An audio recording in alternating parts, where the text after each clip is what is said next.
और पाकिस्तान के कॉन्टेक्स्ट में टेक्सटाइल के बाद सबसे बड़ी जो ऑर्गेनाइज सेक्टर में इंडस्ट्री है वो पोल्ट्री इंडस्ट्री है।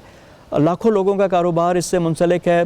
तकरीबन 15 से 20 हज़ार के करीब फार्म्स हैं जो कि इस कारोबार से वाबस्ता हैं और तब बड़ी इन्वेस्टमेंट हो चुकी है सारी इंडस्ट्री में। इंडस्ट्री के प्रॉब्लम्स और उसके सोल्यूशंस पे गुफ्तगू करेंगे। हमें ज्वाइन कर रहे हैं एग्जीक्यूटिव डायरेक्टर साबिर्स ग्रुप सलमान साहब, उनसे हम गुफ्तगू करेंगे।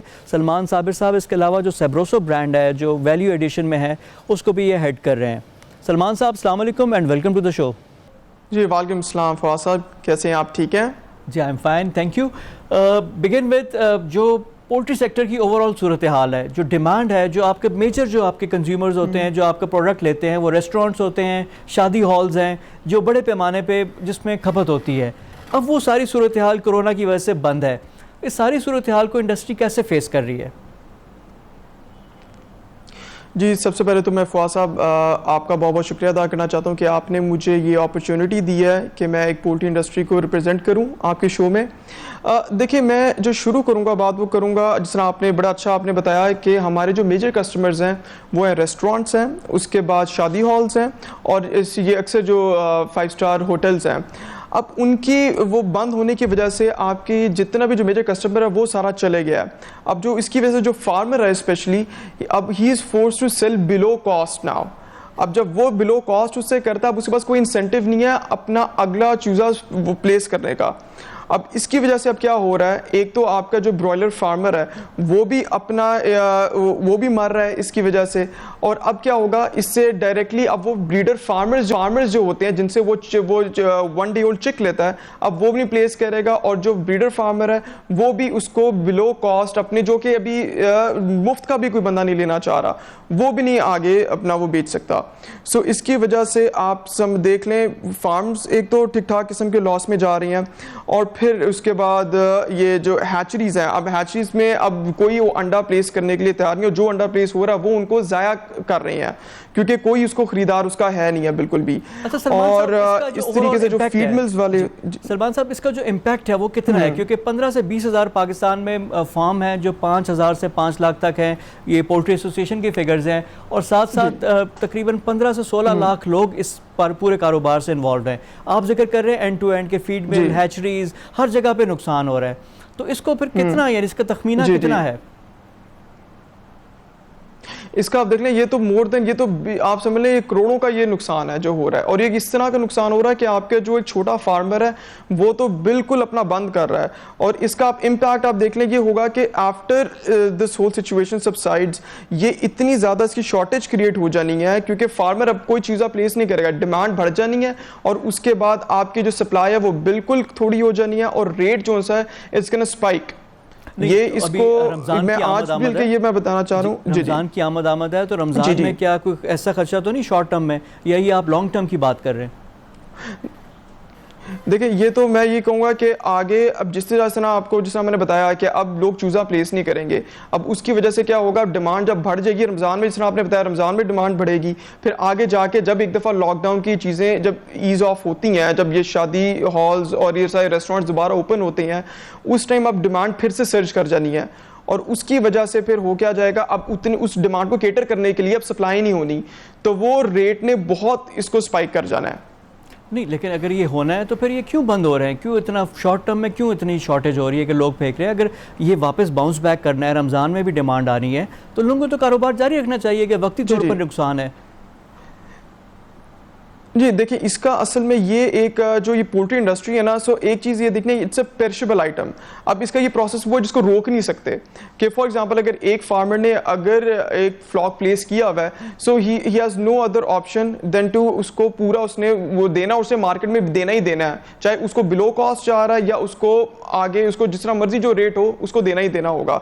अब जिस तरह अभी अगर आप देखें जो लाइव रेट जिस तरह चल रहा है, अब फार्मर को बिल्कुल बारे में नहीं आ रहा, बट क्योंकि उसका ऑलरेडी फ्लॉक बना हुआ है, अब उसको वहां पे हर हालत में उसने उसको सेल ऑफ करना है, वेदर वो उसको लॉस में जाएगा जिस मर्जी से, क्योंकि उसको रख के तो वो और ज्यादा अपना लॉस इनकर कर लेगा, यानी वो बर्दाश्त भी नहीं कर सकेगा। अच्छा, एक वीडियो बड़ी वायरल हुई थी जो आपने देखा था कि एक ट्रक है जिसमें छोटे छोटे चूजे हैं और वो कुएं में आकर उसको फेंक रहा है सारा।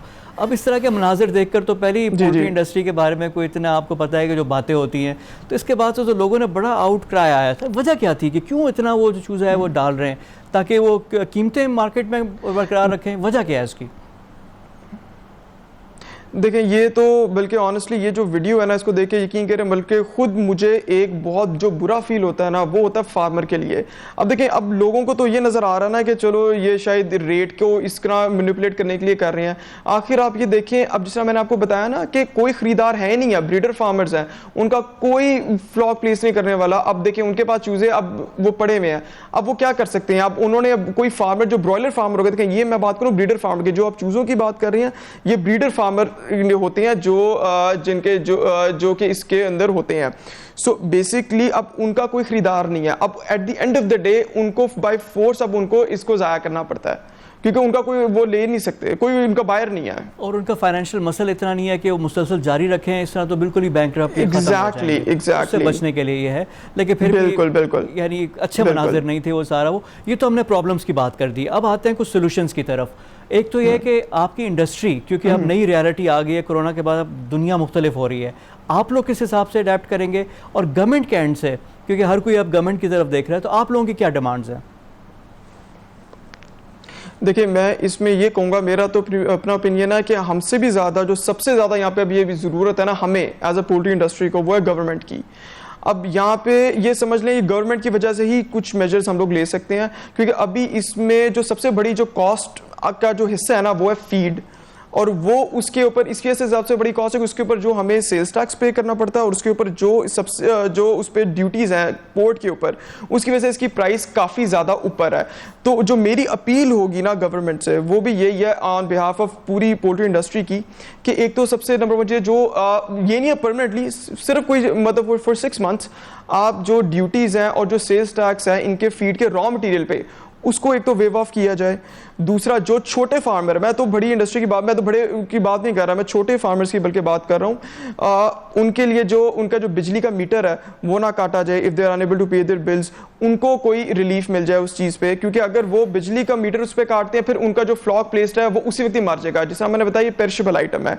और तीसरी चीज़ उसमें यह है कि उनको एक मिनिमल इंटरेस्ट का उनको लोन दे दिया जाए, जिससे वो अपनी एटलीस्ट कॉस्ट ऑफ प्रोडक्शन अपनी वो लोग एटलीस्ट पूरी कर सकें। जी अच्छा, ये आपकी यानी कुछ आपकी डिमांड्स हैं जिसमें आपने कहा गवर्नमेंट की तरफ से। अच्छा, इसमें कोई उम्मीद की किरण है, कोई एनी होप कि एक्सपोर्ट हम कर सकें, जिस तरह आप वैल्यू एडिशन में करें, जिस तरह मुर्गी, अंडा, ये पड़ोसी ममालिक में, अफगानिस्तान की एक बहुत बड़ी मार्केट है, अब चाइना उसको प्रोवाइड नहीं कर पा रहा, तो वहाँ के लिए भी, फिर मिडल ईस्ट की भी है, जो फ्रोज़न फूड का हमारा सेगमेंट है, उसमें कोई पोटेंशियल मौजूद है? अच्छा, इसकी भी बड़ी इंटरेस्टिंग बात आपने की है। इसके अंदर जो सबसे बड़ी पोटेंशियल हो सकती है ना, वो तभी हो सकती है अगर हम अपनी कॉस्ट ऑफ प्रोडक्शन को कंट्रोल करें। और कॉस्ट ऑफ प्रोडक्शन, जैसे मैंने आपको बताया, 70% जो कॉन्स्टिट्यूट करती है दैट इज़ फीड। तो अगर देखें, अब आपको रॉ मटेरियल अगर आपको सस्ता मिल रहा है, फिर आपके पास एक इंसेंटिव भी होगा कि आप उसको एक्सपोर्ट करें। अभी होता क्या है, अभी जिस तरह आपने मिडिल ईस्ट की बात की, वहाँ पर सबसे ज़्यादा जो अभी जो बिक रहा है वो एक ब्रांड है सादिया के नाम से।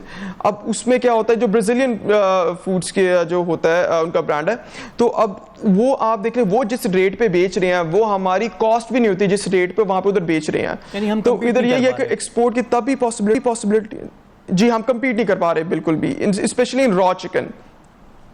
ठीक है जी, ठीक।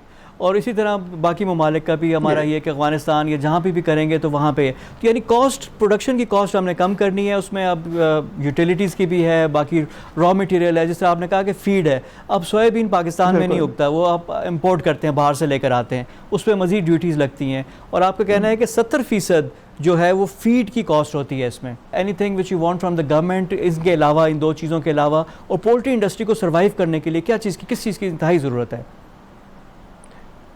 देखिए, मैं एक जो सबसे बड़ी मेरी अपील होगी, अब देखें जिस तरह बाहर के मुल्कों में, स्पेशली जिस तरह USA है और यूरोप हो गया, वहाँ पे उनकी गवर्नमेंट हमेशा सब्सिडाइज करती है पोल्ट्री इंडस्ट्री को, बिकॉज ये उनका एक बहुत मेजर एक सेगमेंट है।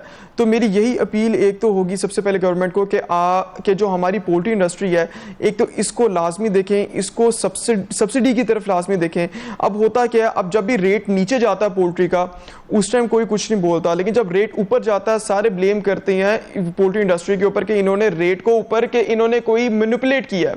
आखिर it's all supply and demand, कि देखें जैसे ही आपका अगर ये सब सप्लाई ज़्यादा होगी और डिमांड कम होगी तो ऑटोमेटिकली रेट ने नीचे चले जाना है, और डिमांड जब ज़्यादा होती है सप्लाई कुछ नहीं होगी तो रेट ने ऊपर स्पाइक कर जाना है।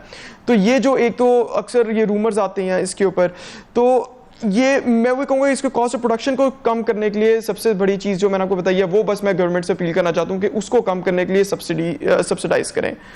ठीक है, और ये वक्ती तौर पर आप मांग रहे हैं 5 से 6 माह के लिए, उसके बाद यानी आप लोगों को ज़रूरत नहीं होगी। जी जी, बहुत शुक्रिया आपका सलमान साहब।